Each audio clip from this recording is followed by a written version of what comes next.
Right now, more than 1 million homes and businesses across 8 states have lost power. Wind chills have crashed to minus 50 degrees. And in Memphis, Tennessee, the temperature drops 15 degrees in 8 minutes.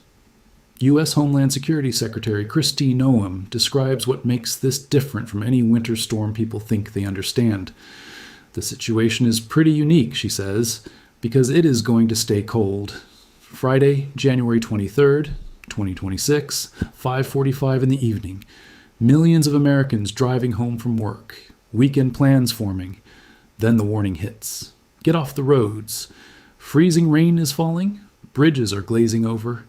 And the Arctic air pushing south behind the ice is not passing through. It is settling in. Within 48 hours, 11,000 flights will be canceled. A 78-year-old woman will sit trapped in her car for 14 hours on a Mississippi highway, and the cold will not break for 20 consecutive days. Here is what those days felt like from inside. Start with the sound, because the sound is what stays with people. Across the northern plains and Midwest in the dead of night, residents hear something they have never heard before. Loud, sudden booms rolling through neighborhoods. Not thunder. The sky is clear, not transformers. The lights are still on, something in the ground itself cracking. Scientists call them frost quakes. When temperatures drop fast enough, moisture in the soil freezes so rapidly that the earth fractures, producing concussive booms that shake walls and rattle windows. Families jolt awake thinking a car has hit their house. Children cry. And the sound has no comfort attached to it because the ground is not supposed to make noise. Then the sight.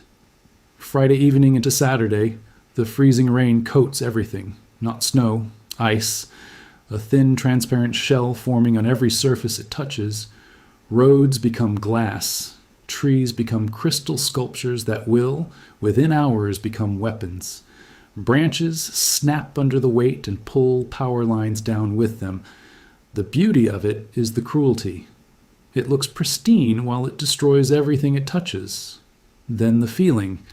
At Chicago O'Hare, 7:51 in the morning, Friday, January 23rd, the wind chill hits minus 36 degrees Fahrenheit. At that temperature, exposed skin develops frostbite in under 10 minutes. Breathing stings. The inside of your nose freezes. Your eyes water and the tears begin to crystallize before they reach your cheek. Across the northern plains, wind chills reach minus 50. That is not cold. That is a medical emergency measured in minutes. But the sharpest moment happens further south, where cold like this is not supposed to reach. In Memphis, the Arctic front arrives not as a gradual cooling, but as a wall. 15 degrees in 8 minutes, 72 to 55. Wet roads that were safe at 3 in the afternoon are sheets of ice by 3:10. The world changes faster than the brain can process, and the temperature keeps falling. It will not come back up for weeks. Here is where this disaster inverts everything you think you know about emergencies. In most disasters, the danger is staying. Officials tell you to leave. You grab what you can and go. Here, the danger is that you cannot leave. The roads are ice. The airports are closed. The power is out. You are where you are. And where you are is getting colder by the hour. On Interstate 22 in North Mississippi, Samantha Lewis, 78 years old, is caught in what begins as traffic and becomes a trap. The ice hits. Cars stop, and they do not start again. For more than 14 hours, she sits in her vehicle, engine idling, watching the temperature fall outside glass that is slowly frosting from the inside. She will later tell reporters words that carry the weight of everything this disaster did to the people caught inside it. There was nowhere to go, nothing to do, no one to save us. Think about what 14 hours means.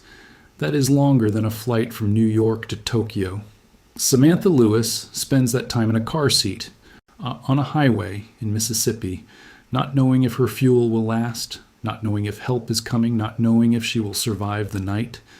She is 78, and she is not alone on that highway. She is surrounded by hundreds of other vehicles, all of them stopped, all of them slowly running out of warmth. Now widen the lens. On Sunday, January 25th, the aviation system collapses. 11,000 flights canceled in a single day. Several major airports see 80% or more of departures scrubbed. Reagan National in Washington is effectively closed altogether, the most advanced aviation infrastructure on Earth, grounded by ice and air. And then the lights go out. At the height of the storm on Sunday, more than 1 million homes and businesses lose power across 8 states from Texas to the Carolinas. Tennessee accounts for roughly a third of all outages. Nashville electric service is among the hardest hit. The ice coating the trees is now coating the power lines, and lines heavy with ice do not need wind to fail. They fail under their own weight, silently, in the dark. Here is why the damage does not stop when the storm does. Snow is light. You can brush it off a power line with your hand. Ice is not. A half-inch of ice on a power line can add 500 pounds of weight per span. Multiply that across thousands of miles of exposed line, and the grid does not fail in one dramatic moment. It fails in a cascade. One line sags. The load transfers to the next. That line sags further. And the system unravels, span by span, neighborhood by neighborhood, through the night while families are sleeping. Oh, and here is the detail that makes this different from a normal winter storm. The ice does not melt, because the cold stays. Lines that survive the initial coating fail hours later under sustained weight that never lifts. Infrastructure that held through the storm breaks the morning after, then the next morning, then the one after that. The damage is not an event, it is a process. And every hour the temperature stays below freezing, the process continues. No move inside the houses, because that is where this disaster becomes personal. Across Mississippi and Tennessee, families are watching their homes turn against them. Pipes that have never frozen in their existence freeze, expand and split inside the walls. When the pressure shifts, water erupts through ceilings, down walls, across kitchen floors. These are southern homes. They were not built for -20 wind chills. The insulation was never designed for this. The plumbing was never designed for this. Nothing about these houses was designed for what is happening to them. Doors frozen shut from the outside. Cars locked in ice so thick residents chip at it with kitchen knives. Windows icing on the inside. Moisture and warm air condensing and freezing on glass that is now as cold as the air beyond it. The boundary between indoors and outdoors dissolves. Your home is supposed to protect you from the weather.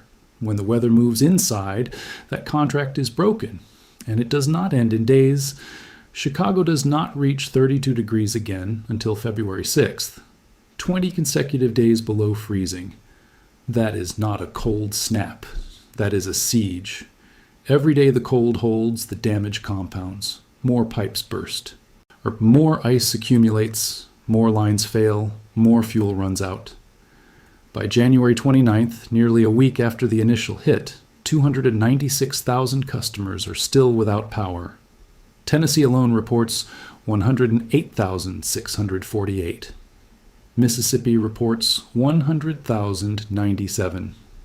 Nashville electric service crews are working around the clock, climbing ice-coated poles in the dark, rebuilding a grid that is still breaking faster than they can fix it. Here is what the official response looks like when an entire country is freezing simultaneously. In New York, Governor Kathy Hochul signs an executive order declaring a statewide disaster emergency for extreme temperatures and winter storm beginning January 23rd. She mobilizes National Guard troops to New York City, Long Island, and the Hudson Valley. Soldiers in uniform deployed not for conflict but for cold, checking on elderly residents in high-rises, clearing roads that the city's own equipment cannot handle, distributing supplies to neighborhoods where the power has been out long enough that the food in the fridge is warmer than the air in the kitchen. In Georgia, Governor Brian Kemp declares a statewide state of emergency on January 30th. The State Operations Center activates at noon. The order runs through February 6th. That is not a weekend response. That is an acknowledgement that this crisis will last weeks, not days. Georgia's Emergency Management Director Josh Lamb delivers the instruction that defines the entire response for millions of families. Stay home if possible. So road crews can treat roads safely. That sounds reasonable. Now unpack what it actually means. Stay home without power. Stay home without heat. Stay home with pipes that may have already burst inside your walls. Stay home with children. Stay home with elderly parents who cannot layer enough clothing to stay warm.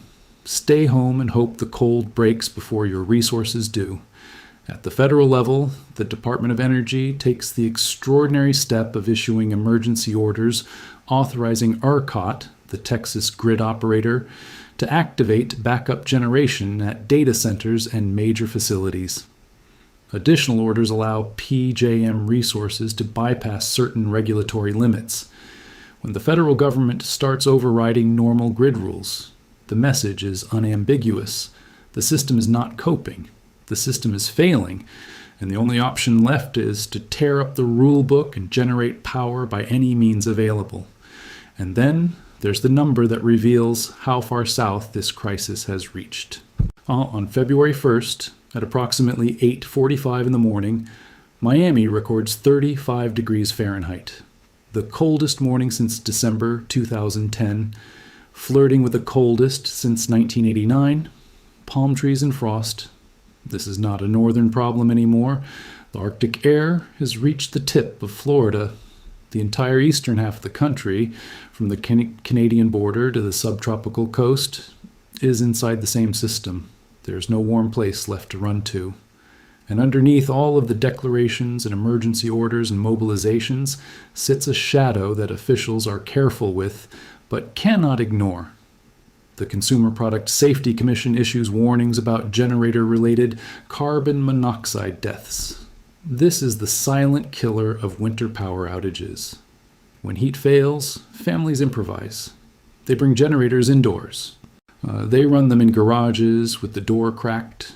They heat rooms with gas stoves never designed for it. And carbon monoxide, odorless and invisible, fills the spaces where children are sleeping. Exact casualty counts are still being compiled state by state, but the pattern is established and deadly. When the system fails, people try to survive on their own, and that is when the cold kills. The declarations tell you the scale, the emergency orders tell you the system failed, but they do not tell you what it sounds like when your house goes silent at 2 a.m. and the only heat left is your own body under every blanket you own. Here is what that sounds like. Start with Samantha Lewis, because her story is the one that will stay with you. She is 78 years old. She's on Interstate 22 in North Mississippi, and she is trapped. Not in a ditch, not in an accident, trapped in traffic, surrounded by hundreds of other vehicles, all of them stopped, all of them slowly running out of fuel and warmth. 14 hours. Think about what 14 hours means at 78, in a car, in freezing temperatures, with no information about when help is coming or whether it is coming at all. There was nowhere to go, nothing to do, no one to save us. That sentence is not despair. It is precision. She is describing the complete absence of options. Nowhere to go because the roads are ice. Nothing to do because no action improves the situation. No one to save us because the system that is supposed to respond is itself overwhelmed. Samantha Lewis is not unique. She is every person watching this who has a grandparent who drives alone. She is every family that has said she is fine. She has been doing this her whole life. She is the phone call you dread receiving at midnight. Now move to Barbara and George Bishop, near the Oxford, Mississippi area.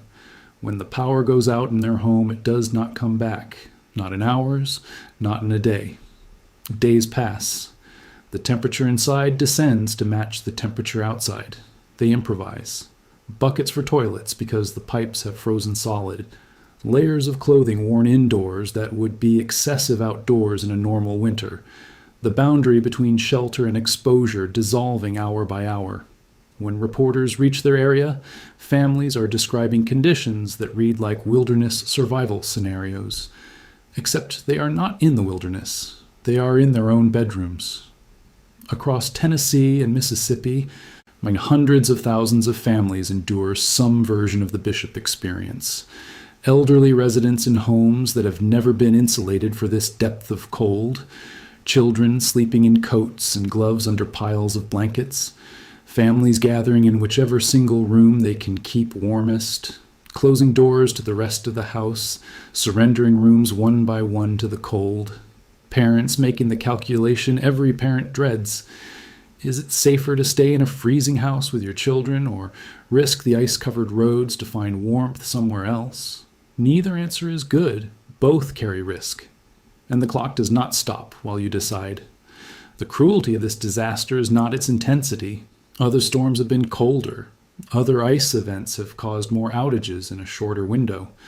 The cruelty is the duration. When the power goes out in a winter storm, you assume it will come back.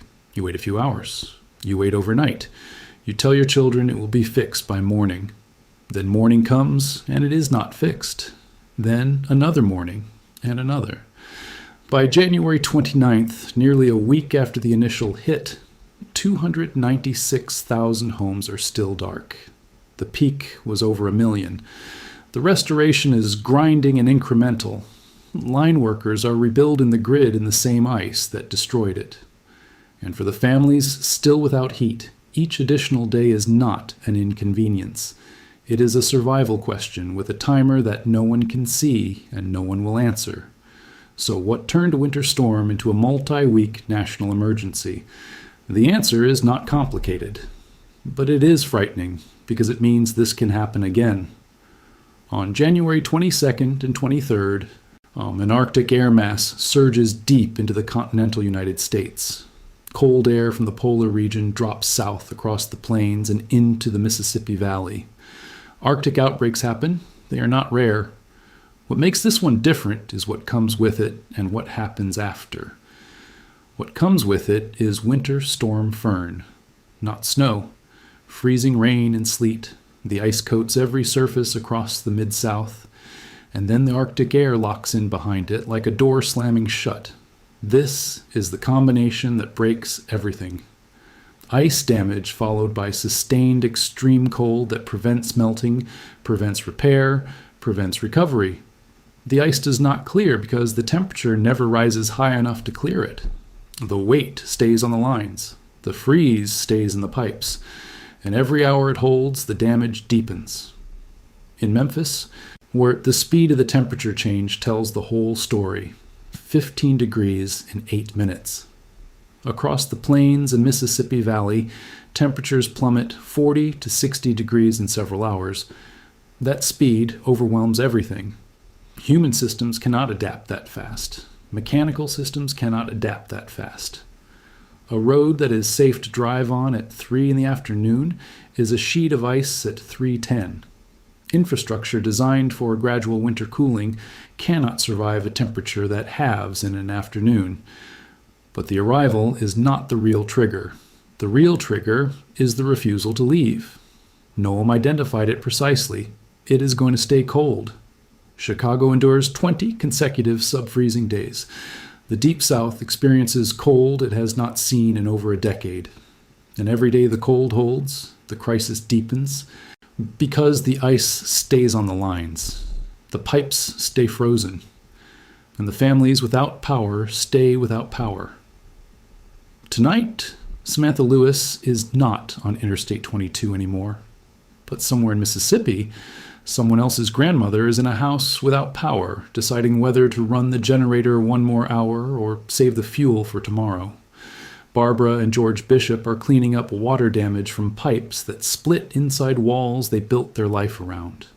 In Nashville, line workers are climbing ice-coated poles for the 6th consecutive day, rebuilding a grid that is still breaking faster than they can fix it. 1 million customers lost power. 296,000 still without it nearly a week later.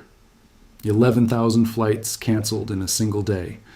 157 million people under extreme cold warnings.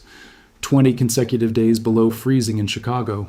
Oh, and in Memphis, the temperature dropped 15 degrees in 8 minutes, and the world on the other side of that drop was a different country.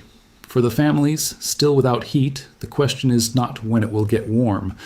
It is whether their home survived, whether the pipes held, whether the ceiling will collapse from water damage they cannot yet see, whether the cost of repair will exceed what they can afford, whether this will happen again next winter. If you are in an area under extreme cold or winter storm warnings, do not travel unless absolutely necessary. Never run a generator indoors or in an enclosed space. Check on elderly neighbors and family members. Stay safe.